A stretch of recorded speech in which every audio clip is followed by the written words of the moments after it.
Hello my friends, and welcome to what I'm calling my spring TBR. Even though I won't get to all of these books, it's a pile of possibilities. I was just looking through my shelves and looking through my non-owned books that I want to be reading this spring. If I had to give a vibe to it, it definitely would be kind of on the cozier end. Like the video I shared last week, I'm kind of just in the need of some comfort right now. Not all of these would I categorize as comfort books, but I would say there's more than usual.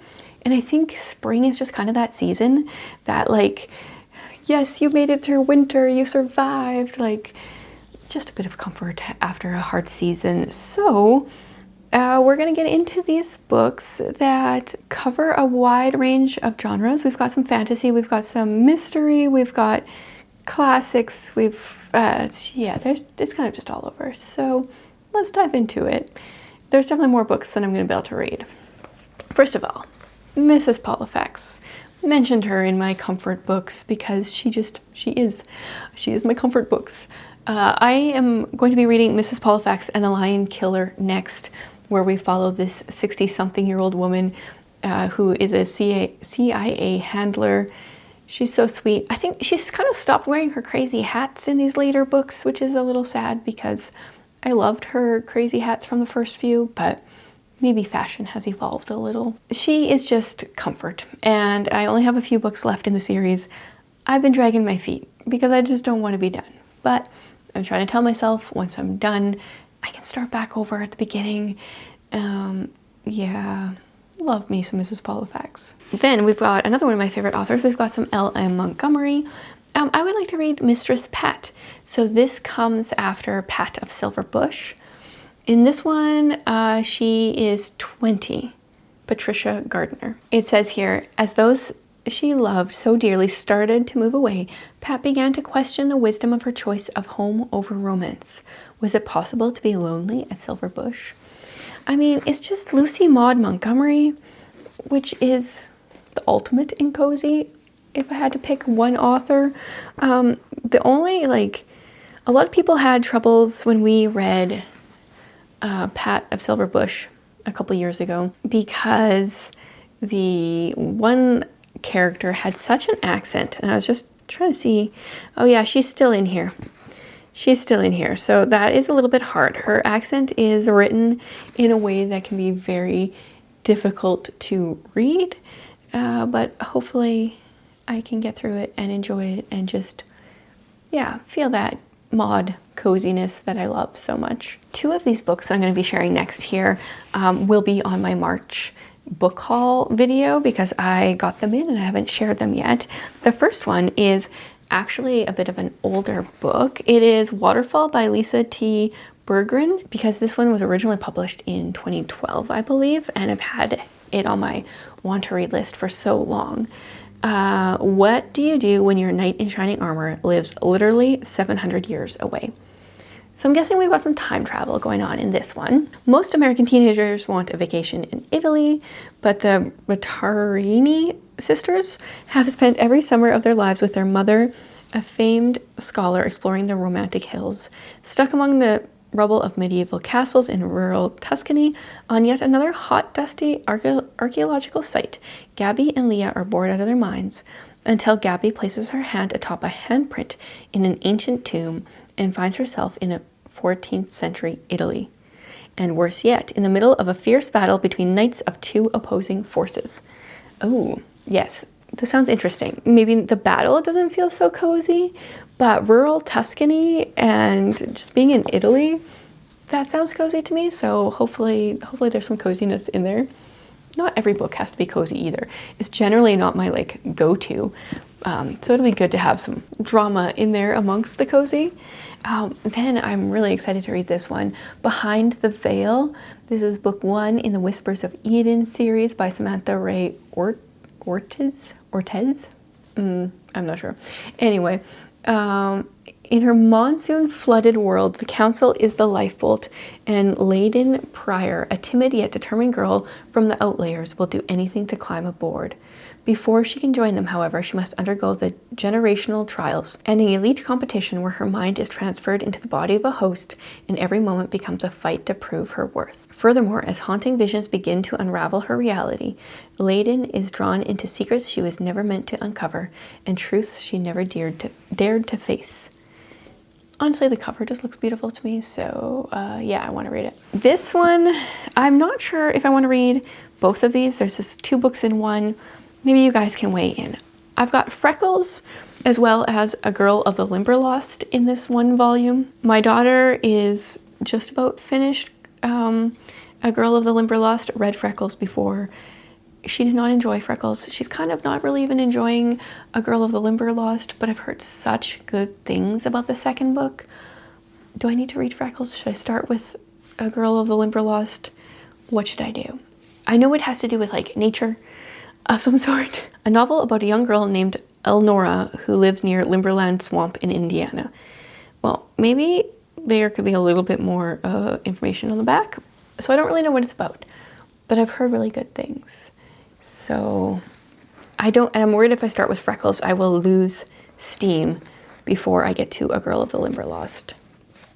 So maybe I'll just jump into that one and then come back and read Freckles at a different point. Why don't we just do another classic right away? I would like to read The Warden by Anthony Trollope. I'd really like to get into this series.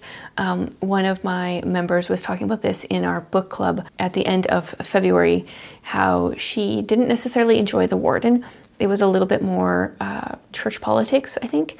But then she went on to read book 2, which is called Barchester Towers. And she really enjoyed that one, and it had more humor in it.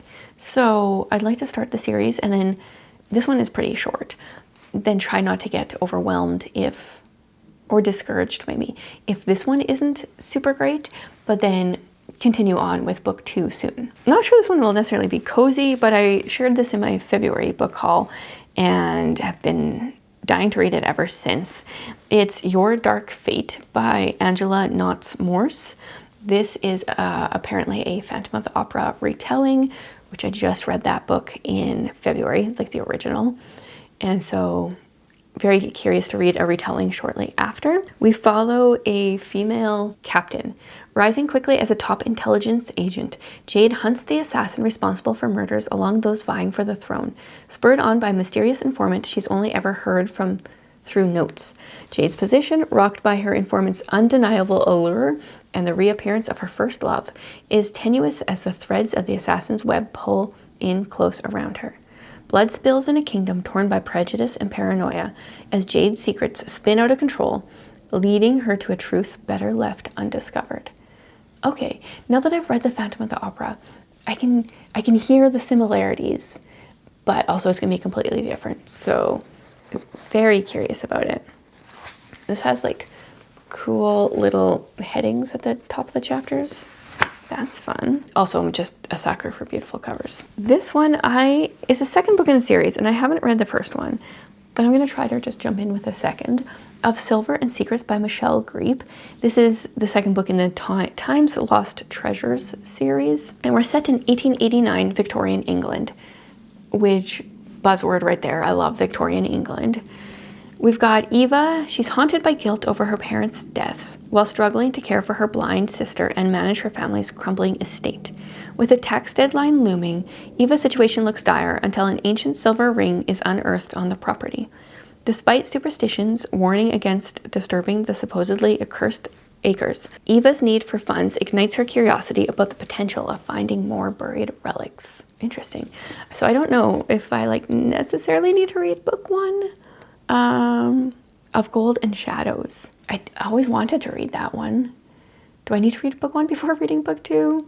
Let me know, because I'm probably just going to dive in with book 2. Then I got this one from the library because I read 2 books by this author in February and heard really great things about this one. Appalachian song. I've heard it both ways. What is this even about? I know Amanda talked about this one in the Booktubers Christian fiction collab video. We've got Birdie Jenkins, who has spent 40 years serving as a midwife for her community in the Great Smoky Mountains of East Tennessee.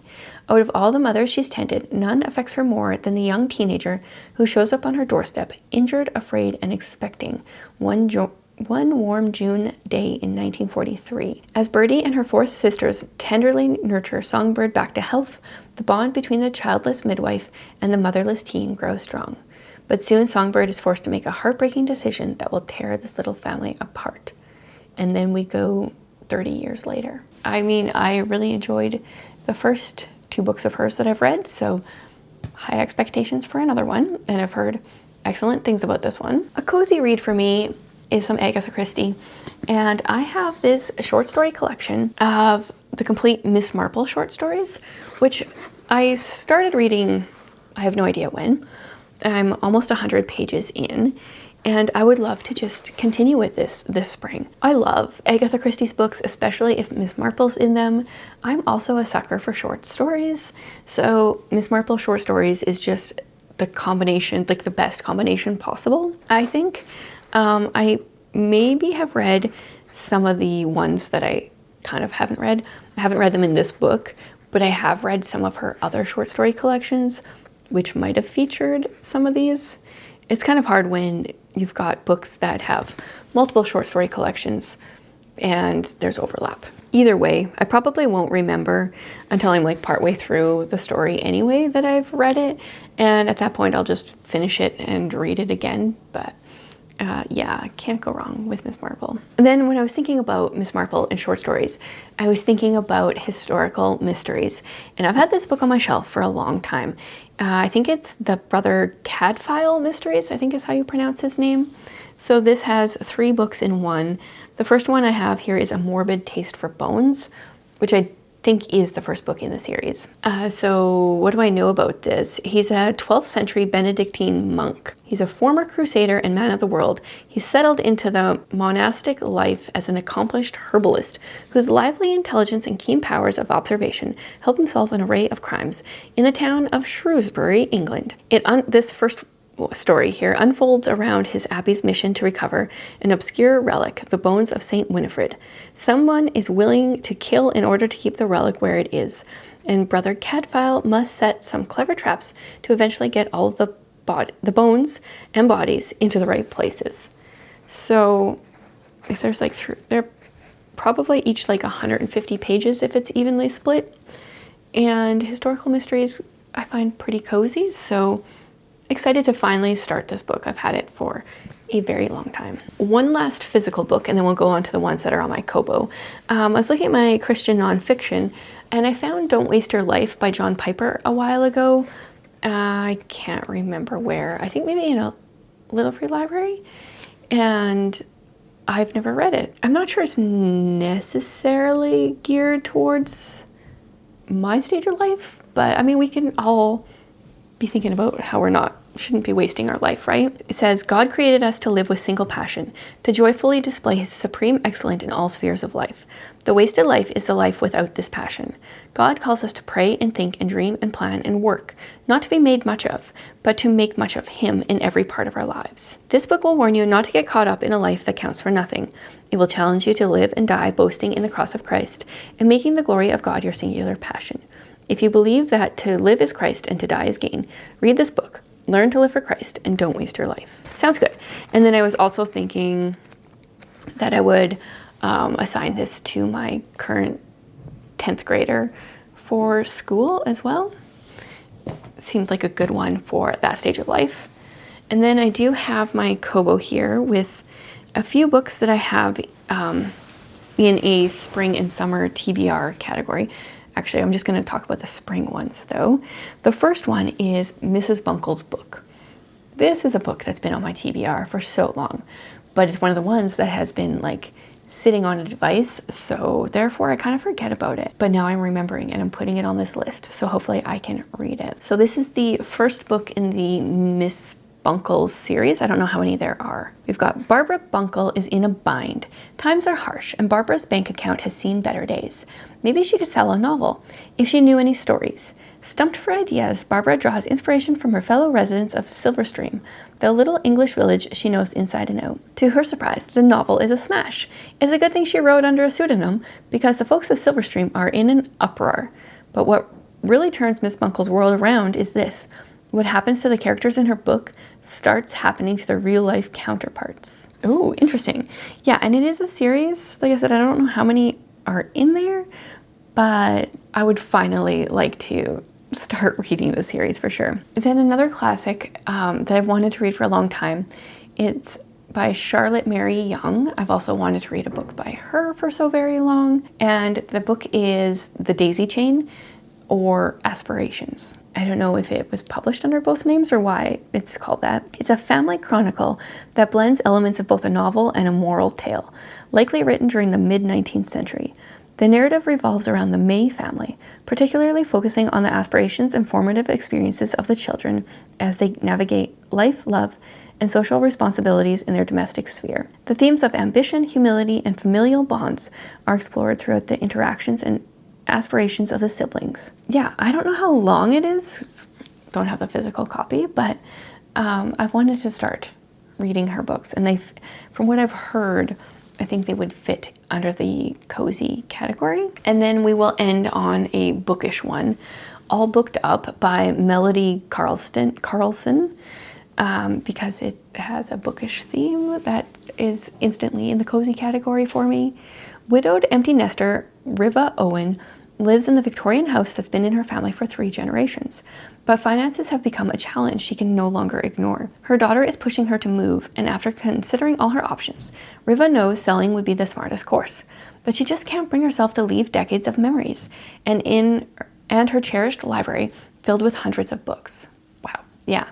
When she pursues an alternative, opening her home to women like her who need a room to rent, Riva is unprepared for the mix of personalities and peculiarities of her new housemates. She is even more unprepared for Marcus, the handsome and handy older brother of one of her new tenants.